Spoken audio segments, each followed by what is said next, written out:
The kings of the Florida Everglades are vanishing.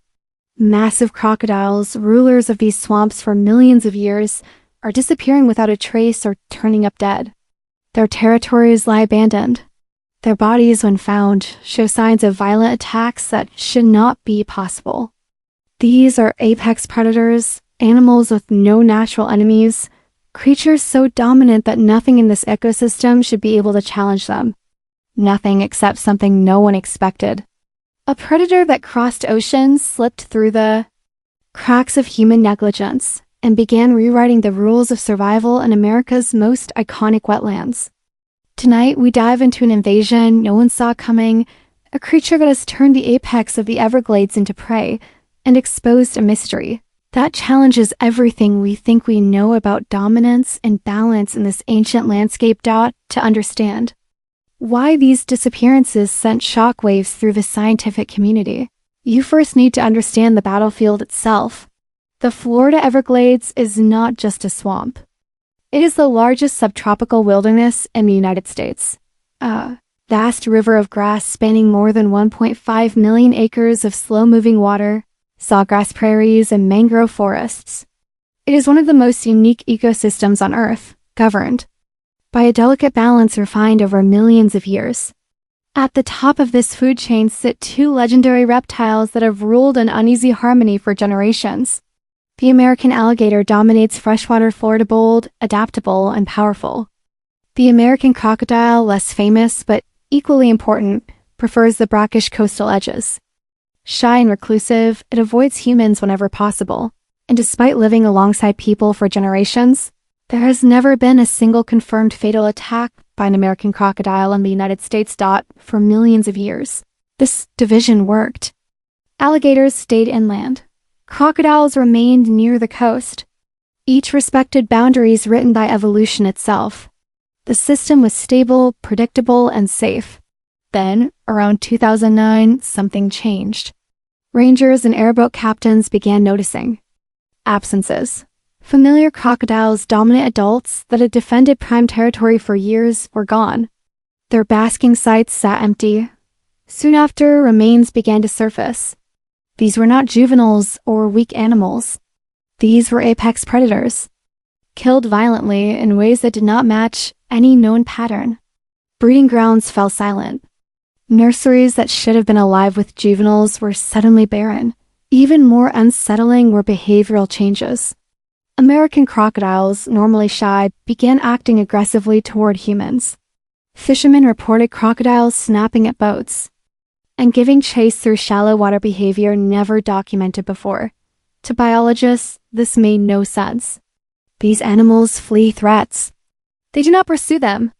Something was destabilizing the ecosystem from the top down. At first, suspicion fell on the Burmese python, the Everglades' most infamous invasive species.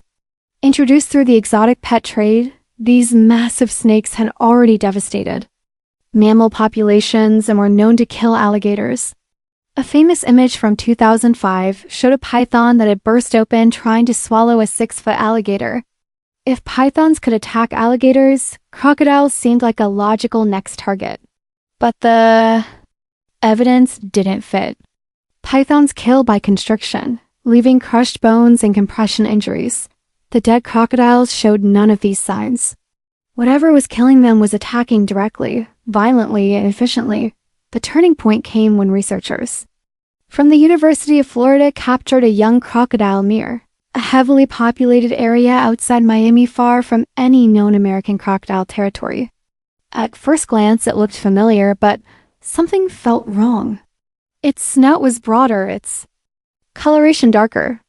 Most alarming was its behavior.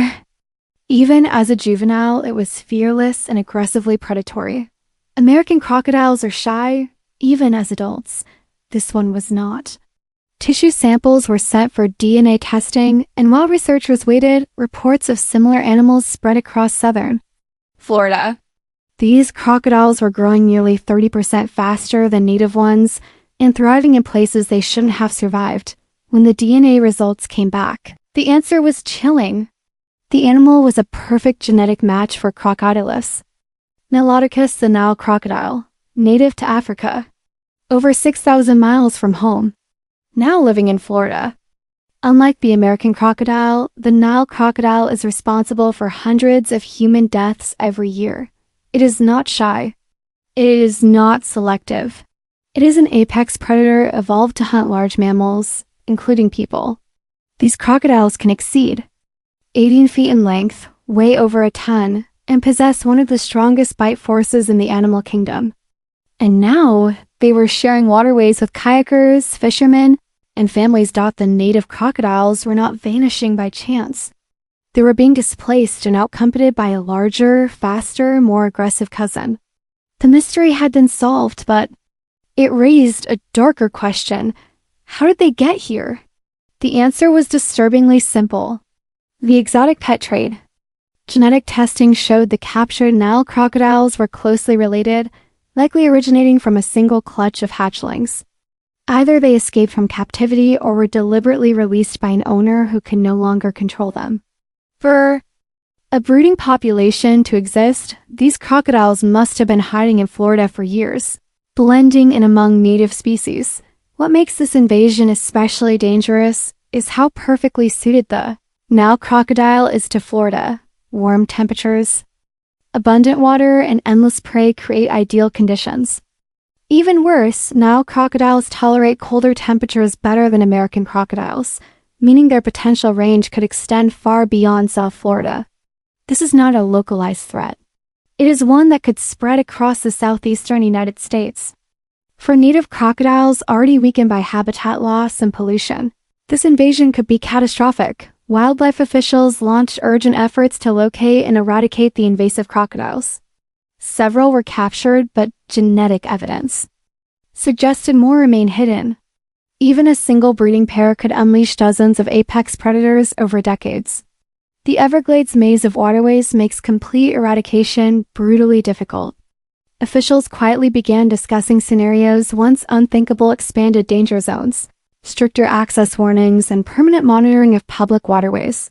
When you step back, a grim truth emerges. The Nile crocodile is not the real monster. In this story, it is a symptom. The true invasive species is us. Nearly every ecological disaster in Florida, from pythons to iguanas to crocodiles, traces back to human choices. We destroyed habitats, polluted water, weakened native species, and then introduced a super predator into the chaos we created. Now, to protect human life, authorities may be forced to kill animals that never should have been here, paying for our arrogance with irreversible consequences. Florida now stands at a crossroads. This is not just a story about invasive species. It is a story about hubris, short-sightedness, and the cost of believing nature can be controlled without consequence. The invasion is ongoing. The consequences are unfolding. And one question lingers in the dark waters of the Everglades. Can we fix what we broke before it's too late, or will the swamp itself become the final proof of our failure?